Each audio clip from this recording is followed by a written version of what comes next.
Hello friends, इस video में आपके साथ शेयर कर रही हूँ जीएसटी के 3 बहुत ही इम्पॉर्टेंट अपडेट। तो दोस्तों, आपको ये अपडेट्स जो हैं बाकी लोगों के साथ भी शेयर ज़रूर करने हैं और चैनल को ज़रूर सब्सक्राइब करना है ताकि फ्यूचर में सभी इम्पॉर्टेंट अपडेट्स आपको मिलते रहें।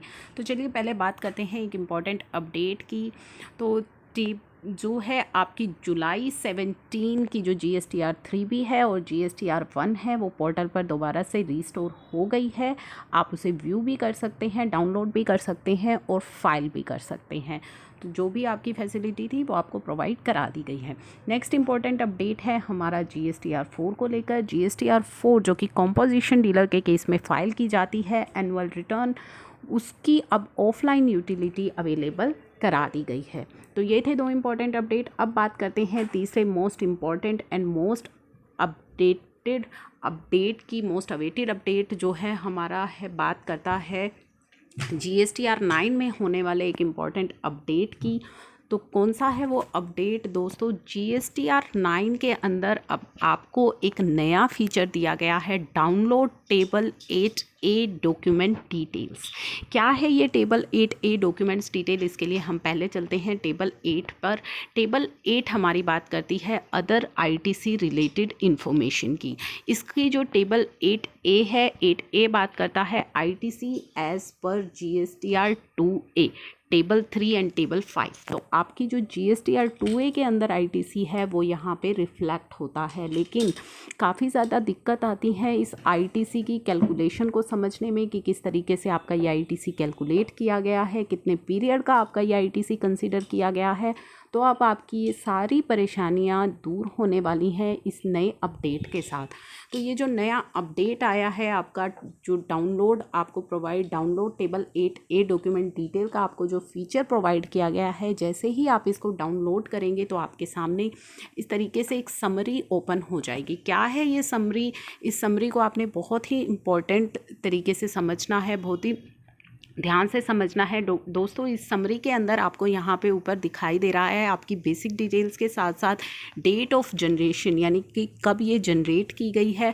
GSTR 1 filing cut off date considered for ITC। बहुत ही इम्पोर्टेंट ये पॉइंट है। क्या ये पॉइंट कहता है? ये कहता है आपके सप्लायर ने जो GSTR 1 फाइलिंग की है वो GSTR 1 कितने पीरियड तक की कंसिडर की गई है आपका ITC कैलकुलेट करने के लिए।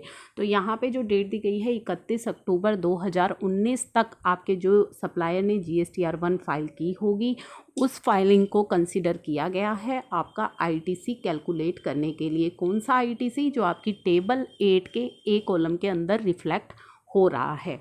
तो ठीक है, इसके बाद यहाँ पे आपको बताया गया है वर्कशीट नेम कौन सी है, B2B amendment, credit debit note, credit and debit note amendment.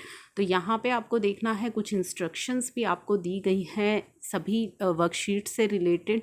तो ये इंस्ट्रक्शंस भी आपको ध्यान रखनी है, एक बार इनको भी रीड करना है कि बहुत ही इंपॉर्टेंट ये इंस्ट्रक्शन दी गई हैं। अब हम चलते हैं हमारी टेबल B2B पर। तो ये टेबल B2B हमें क्या कहती है, क्या इन्फॉर्मेशन हमें यहाँ से मिलेगी? तो दोस्तों, यहाँ पे आपको फर्स्ट नंबर पे ही दिखाई दे रहा है GSTR 2A पीरियड। आपको यहाँ पे दिखाई देगा कि GSTR 2A का पीरियड कौन सा यहाँ पे कंसिडर किया गया है। GSTN ऑफ सप्लायर, उसका name, invoice number, invoice type, जो भी आपके सभी इन्वॉइसेस है आप यहाँ से मैच कर लीजिएगा कि क्या आपके सभी इन्वॉइसेस यहाँ पे रिफ्लेक्ट हो रहे हैं। उसी के साथ साथ सबसे इम्पॉर्टेंट चीज़ जो यहाँ पे आपको ध्यान रखनी है वो ये रखनी है कि यहाँ पे आपको बताया गया है counter party GSTR 1 filing date, कि आपके सप्लायर ने अपनी GSTR 1 कब फाइल की है और कौन से इनवॉइस का जो ITC है वो अवेलेबल है, उसका क्रेडिट आपको अवेलेबल कराया गया है।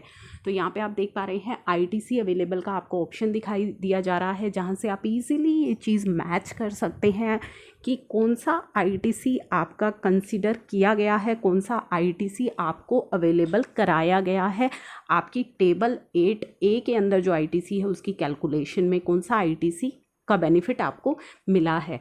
तो मोस्ट इम्पॉर्टेंट है ये मैचिंग आपके लिए, ये मैच कर सकते हैं आप, चेक कर सकते हैं आपकी वो कैलकुलेशन जो हुई है टेबल 8A में वो किस तरीके से की गई है।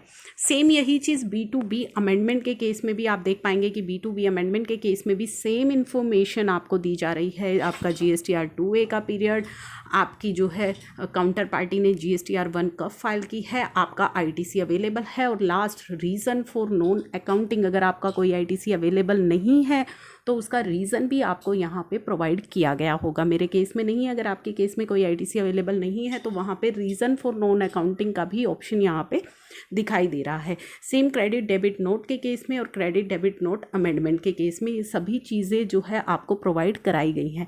अब आपकी जो मैचिंग है, आपकी जो GSTR 2A की मैचिंग है वो बहुत ही ईजी होगी। इस तरीके से किस तरीके से कैलकुलेशन होती है पोर्टल पर, किस तरीके से आपकी GSTR 9 में कैलकुलेशन होती हैं, वो सभी चीज़ें अभी आप यहाँ से इजीली ट्रैक कर पाएंगे। तो बहुत ही इंपॉर्टेंट ये अपडेट है, बाकी लोगों के साथ भी शेयर ज़रूर कीजिएगा। Thank you for watching.